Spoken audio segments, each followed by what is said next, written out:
Hey folks, Kilt-Man here. Kilt-Man at your deep dive services. How are you all? I hope you're all doing very, very well. Me, on the other hand, little health update, still not so good. It's been a bad one. This bug that hit me, this dirty bomb that hit Kilt-Man, it's been quite nasty. So all over Christmas, and we're in crimbo limbo right now between Christmas and New Year. I've been coughing my lungs out. So it's going to be a miracle if I can get through this video without a similar situation transpiring. However, we have the medicinal properties of M&S blended Scotch whiskey to hand. Yes, never tried this one before. I like blends, they're fine. I prefer the single malt, but I don't mind blends. And this is from Marks and Spencer. Actually, it's not that bad. So, bottoms up, y'all. Nice and neat, straight from the bottle, as God intended. So, anyway, what's the big idea of this wee video here? The Abyss. James Cameron's 1989 aquatic sci-fi action adventure drama, which we all know and love. There's two versions, as always. There's the theatrical cut, which is great, still overlong, but great. And then there's the extended special edition, which is even longer and has mega tsunamis thrown into the mix. And a bit more emotional marital drama as well. Oh, and the whole thing about World War III kicking off. But yeah, we know it, we love it. A massive brainchild for James Cameron. Of course, his love of hardware and technology with a military slant and exploration sort of angle. It's all there. And it's all workable stuff. It's all real, you know. And yeah, it was a troubled shoot, huge, colossal undertaking. And the film was it a big success when it first came out? I can't remember. I think it probably was. It's big Jimbo and a big sci-fi action adventure. It was going to make money, wasn't it?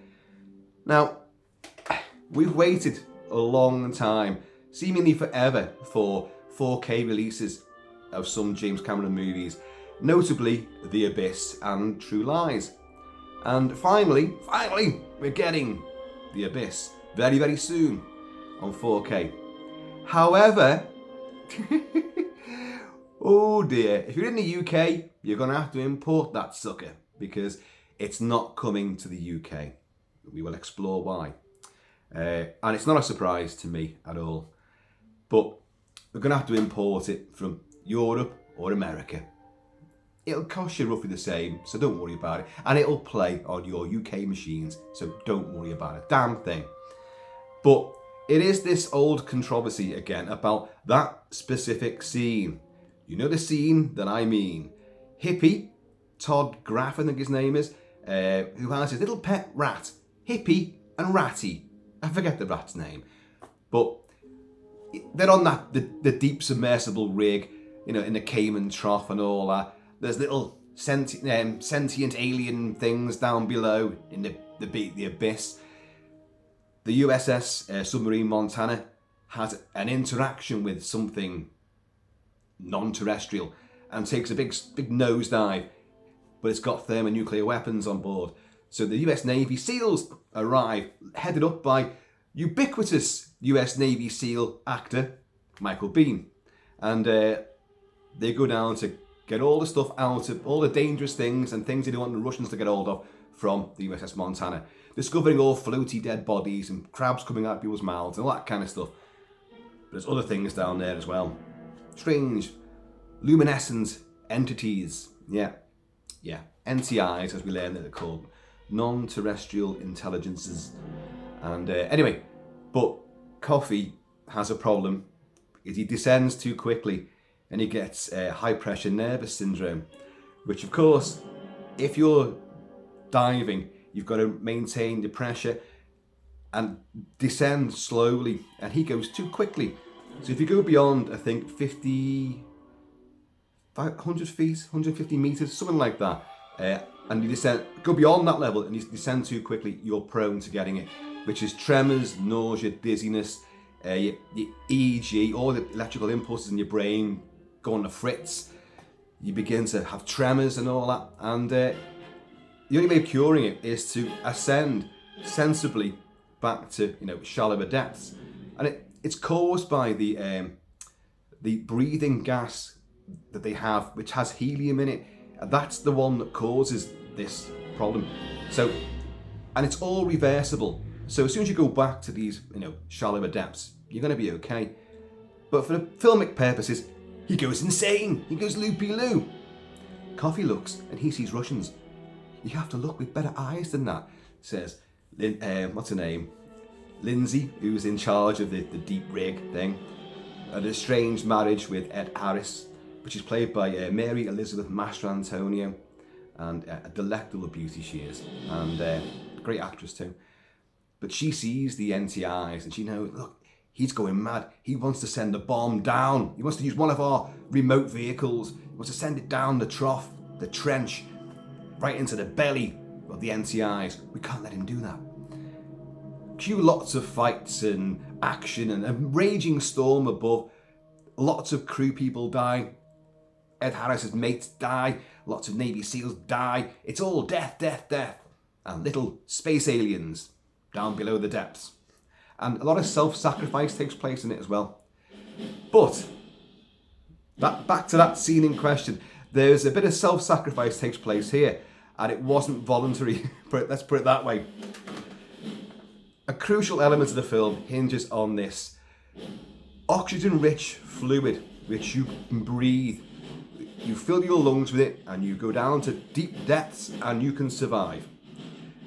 It's a real thing, folks. It was real back in 1989 and had been for the past 25 years before that. Tested on animals, and only tested on, to my knowledge, one human being who almost died. So it hasn't been the greatest success. And nobody uses it. The Navy SEALs don't use it. The British SBS, Special Boats, I was going to get Squadron then because it used to be called the Special Boat Squadron until about 1987, and then they redesignated it Special Boat Service to go alongside Special Air Service. And they are the Navy's Special Forces. And I know quite a few of them. And that's why I know that they don't bloody use it either. No, they're all Navy. Did experiment with this stuff. They are aware of it. But this thing, what's it called? Perfluorocarbon liquid. Oxygen rich. You breathe it in.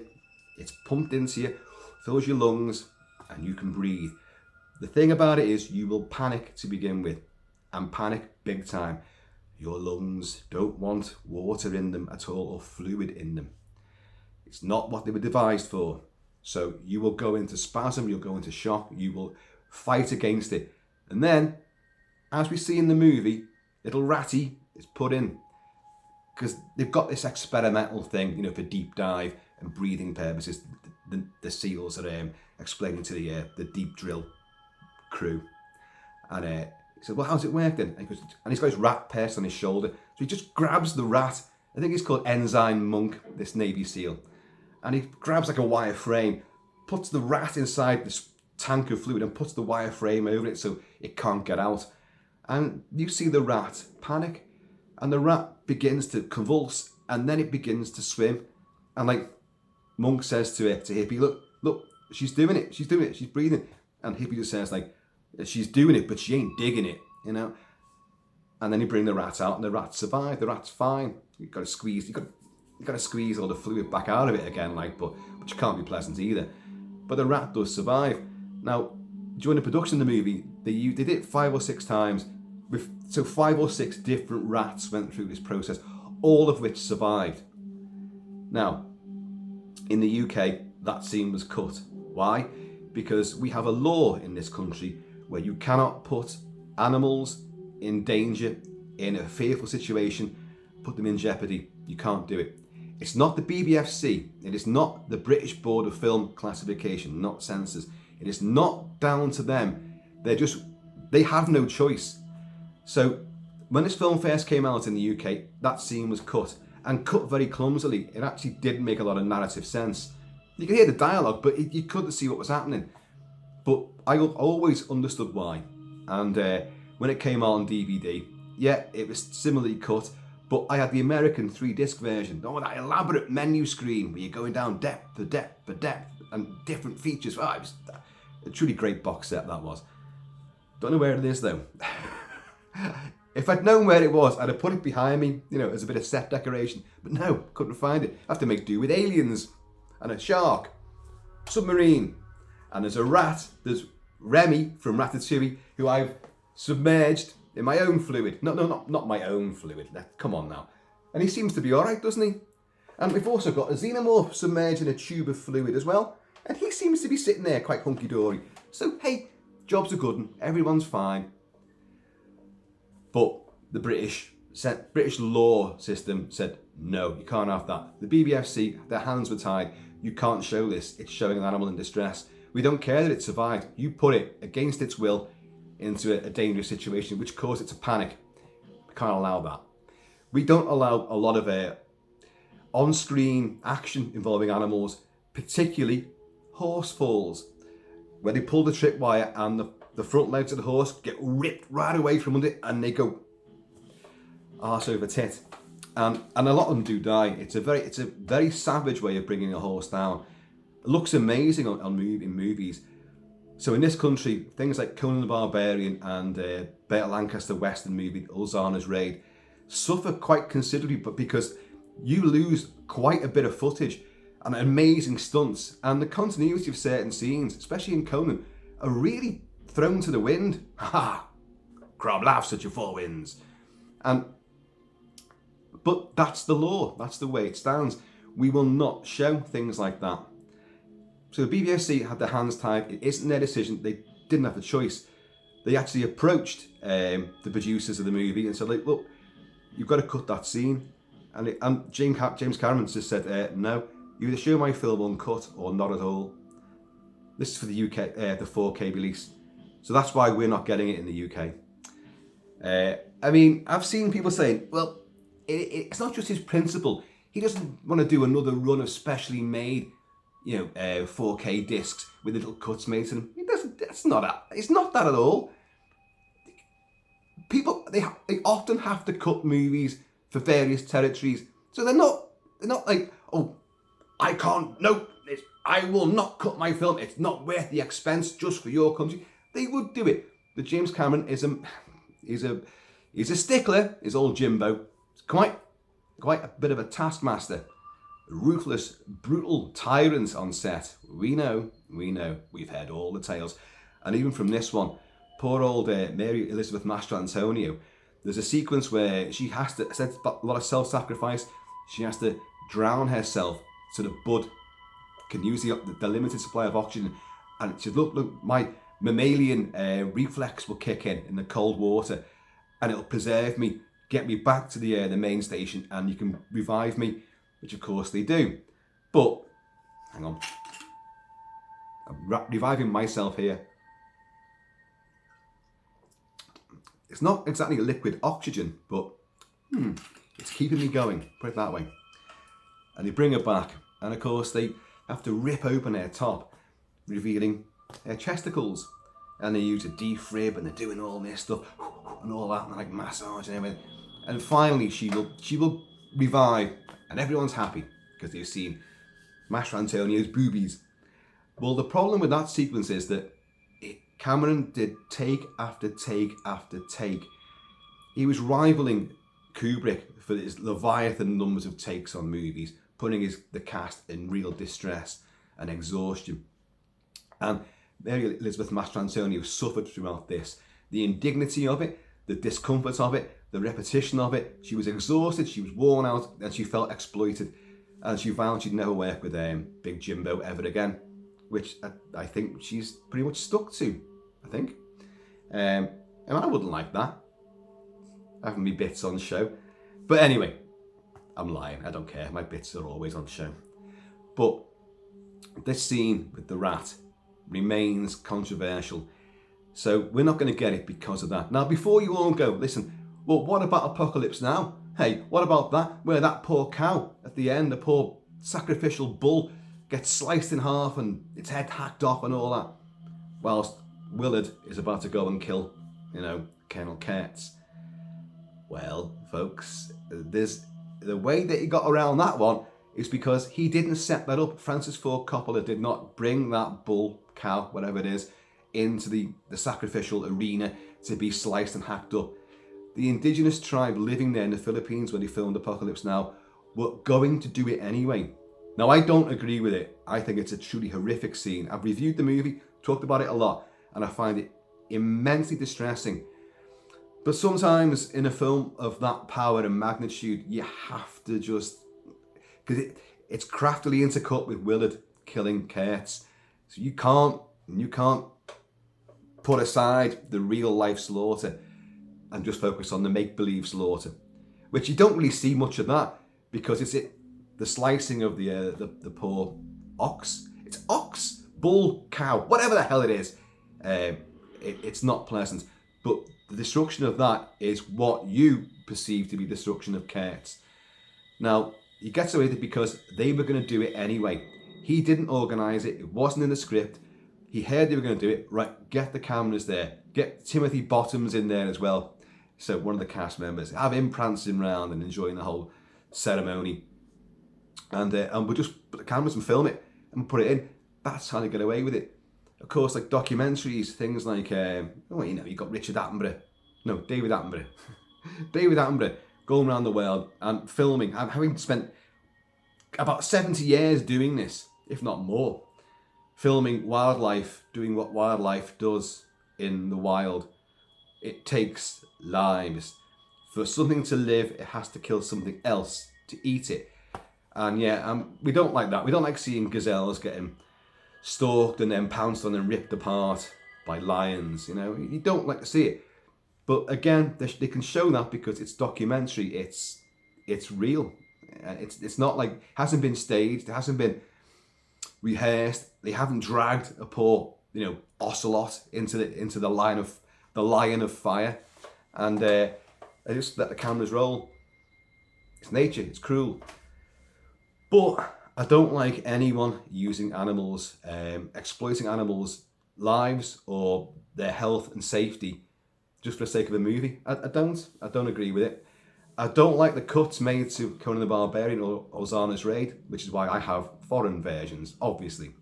And I will still get the US version of The Abyss, because it's a crucial scene. The rat did survive. Again, it sounds like I'm contradicting myself here. I would rather have the full uncut version, knowing that the rat had survived, and rather than a butchered BBFC clumsy edit, which the original version they put out did have a very, very clumsy cut to it, which just looked really cack-handed, and sort of rendered the scene kind of like, what the hell's going on here exactly? And then of course you get Ed Harris, because it's foreshadowing what's going to happen when he makes his self-sacrificial deep dive down the abyss of the title to defuse the bomb which Coffee's dropped down there and save the little NTIs. And of course he is shown breathing in this pink fluid. Is it pink? I'm sure it's pink. And but he's not doing it really. He's got his helmet is filling up, but he's holding his breath. He's not having that, and he is having oxygen pumped into him. But a horrible accident took place during that descent, because he's being towed as he's going down the big abyss, and someone accidentally, I think the hose came loose or something at him, and he began to drown. And the first safety diver put the wrong regulator in, or put it in the wrong way, which didn't help him. It was only speeding up his dying process. And then another safety official pushed the other guy out of the way and put another regulator on, and suddenly he was back to, the land of the living. But no, it's not a nice way to go. Drowning is one of the worst ways. Oh, I don't want to be burned alive. Apparently, I'm no expert on this, but when you burn to death, your body is fully ablaze. All your nerves are destroyed. And again, who was the person that came back and told us all this? But you go into a state of euphoria. You can't feel it. You can't feel a thing, but your body is disintegrating. So it's not as bad as people think it is. Partial burn's going to be worse, because you can feel it then, can't you? Because the rest of your body's all right. I'm doing that because I'm imagining scalding my forearm there, and we've all done that before. But drowning, people go, oh, well, it's dead peaceful.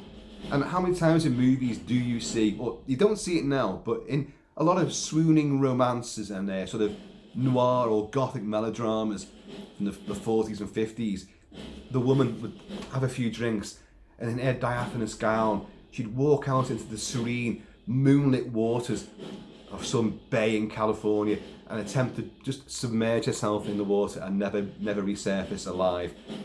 Peaceful, my arse. Your body fights against fluid going into the lungs, going down the wrong tubes. It fights. It will fight violently to the point where once you can't fight it any longer, all your blood vessels burst, your lungs will burst, your heart bursts, because it's pumping blood. It's trying its best to combat the alien invasion. And it's a really violent and unpleasant way to go. And it's not that quick either. It takes too long. You'll be aware of every single second of that until your brain fries and you're completely starved of oxygen. Ugh, what a grim topic. And I've been feeling rough all week as well, and I've really cheered myself up no end with that. Because I've been coughing that much. My eyes have popped out of my head, Tex Avery style, and you can't breathe. You feel you're drowning in phlegm. Oh, it's not good, is it? Oh man. Cheers, y'all. Of course, Michael Bean, as Lieutenant Coffey, the SEAL who gets the high pressure nervous syndrome, it's kind of over-egged a bit because once he's come back, he would have been alright, but he's got after effects. So he's got paranoia, and he's self-harming, he's cutting himself and all that, like, you know, and it doesn't do that to you, it doesn't. But, and I know people who've had it, and it's not pleasant, but you get over it very, very quickly. There's no lingering effect. I mean, I don't know, mate. I've got mates who do deep sea diving, and they well, I say got mates who do it. I haven't seen any of them for a long time, because these guys who go down and fix the struts on oil rigs, the deep submersion suits and all that, like, and the great big boots, and then they're welding all these plates back on and all that. They make so much money that they tend to retire by the time they're 30. I know 3 that did that. All Canadian. So, you know, but those guys are very prone to it as well, because the descent can be too quick, but they learn to recognise the symptoms as they come on, because you've got to be hyper alert, and they just send a message back, or, you know, several tugs on the rope, and like, oh, right, okay, we know what that means. I don't know what the system is. I did some diving, but with the Marines, but not like this. Not like this, you know, ever. Went to dive school, but it weren't like any of this stuff, I can tell you. We didn't get our lungs filled with pink fluid. We didn't play around with rats all that often. We had to eat something though. The rations were so shit. But so these guys, commercial divers, know about like the high pressure nervous syndrome and all that. But again, no one has used this perfluorocarbon, because it's just too damn risky. In the film, that Lieutenant Monk, or Ensign Monk, says to Hippie, you know, your body, how was it now? What does he say? Something like, you breathe fluid for 9 months when you're in the womb, basically. You breathe fluid for 9 months, your body will remember. No, your body won't remember. Your body doesn't want that. Your body's devised, its biomechanisms are totally opposed to taking in fluid into the lungs. Not gonna work. Yeah, the science says, yay. And little rats go, hey, yeah, I'm alive. But they didn't enjoy it. She's doing it, she ain't digging it. So, I don't know, folks. But The Abyss is coming out finally, and I haven't seen it in, God, it came out 89, so it's like, what, 33 years? I can't do the maths at all. 33 years old, something like that. It's a long time. The last time I saw the movie would probably be when it first came out on that big, lavish, multi-disc American box set. Because, as I say, I think the film is There's a lot of great ideas. You're hearing Alan Silvestri's score, which is beautiful. Really good score for it. And I'm playing it out of order. I've done a massive bizarre play mix, kind of accidentally as well. But score's fabulous. The direction from Cameron is great. A lot of high-tech hardware and equipment, and it all looks usable, workable, real. Because of course Cameron is a deep sea diver. He created submersibles for the movie. He's the guy that went down to Titanic and then made the film Titanic, and has then done Avatar and oh god, you know, The Way of Water. But I take nothing away from Cameron's dedication and his talent and his ability to create, his commitment.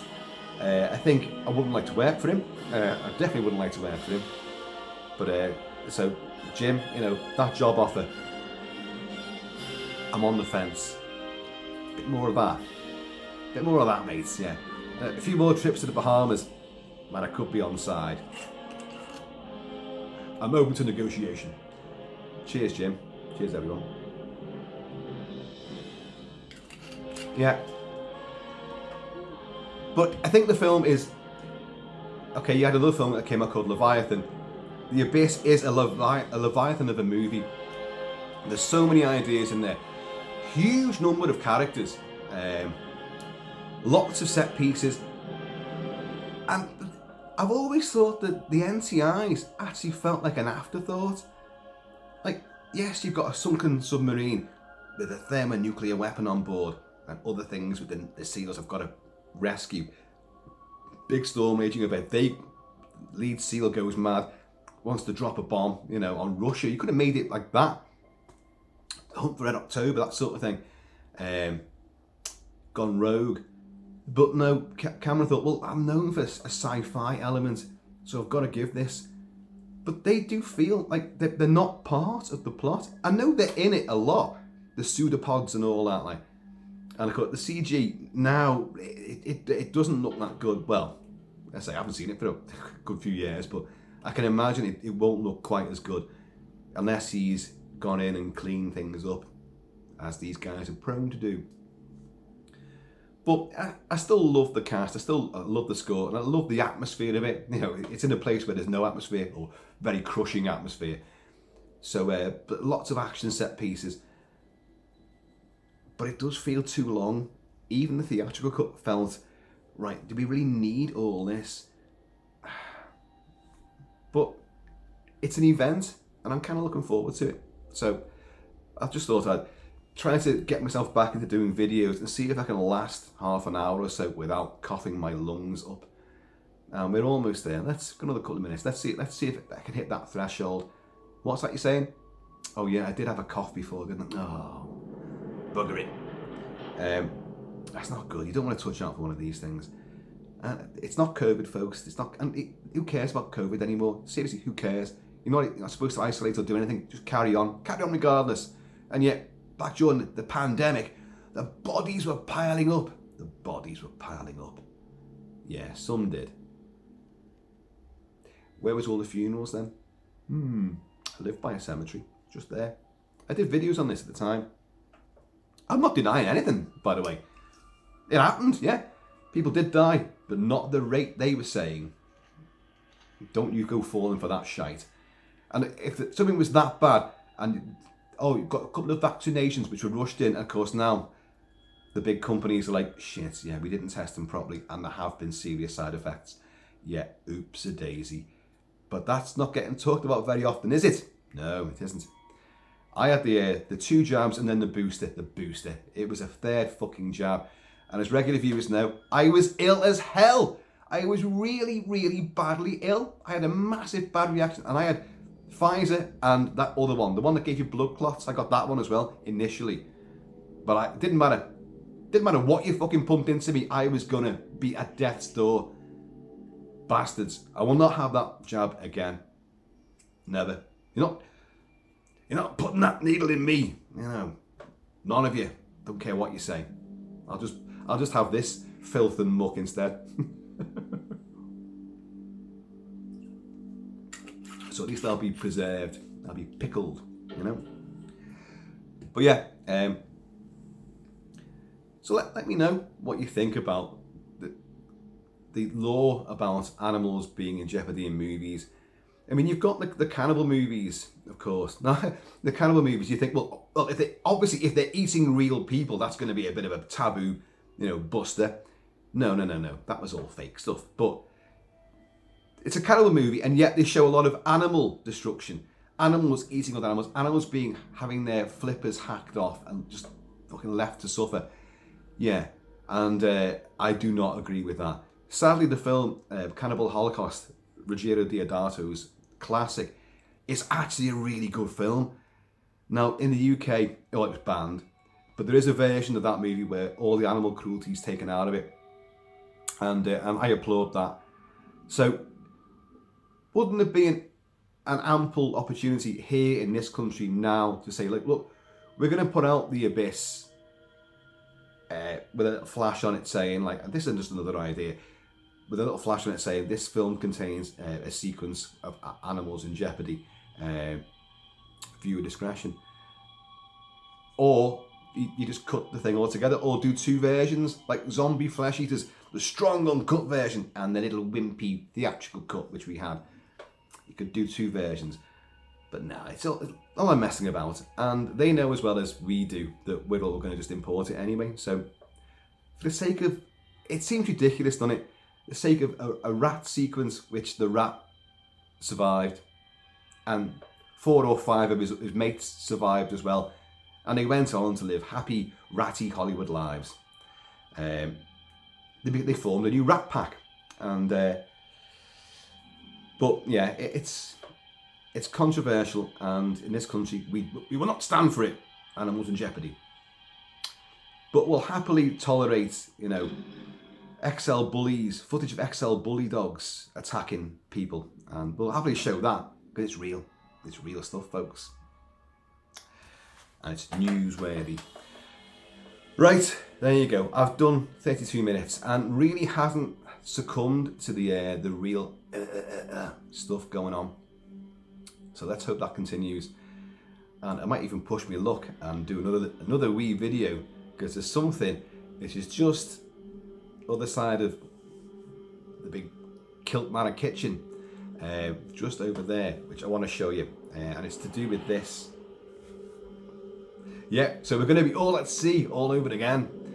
Right, folks, I have been always Shadow Kilt-Man. Please, in the meantime, in this ever filling time, in between time, crimbo limbo, please keep it kilted, keep it Celtic, and I am going to see you at the bottom of a deep water trench.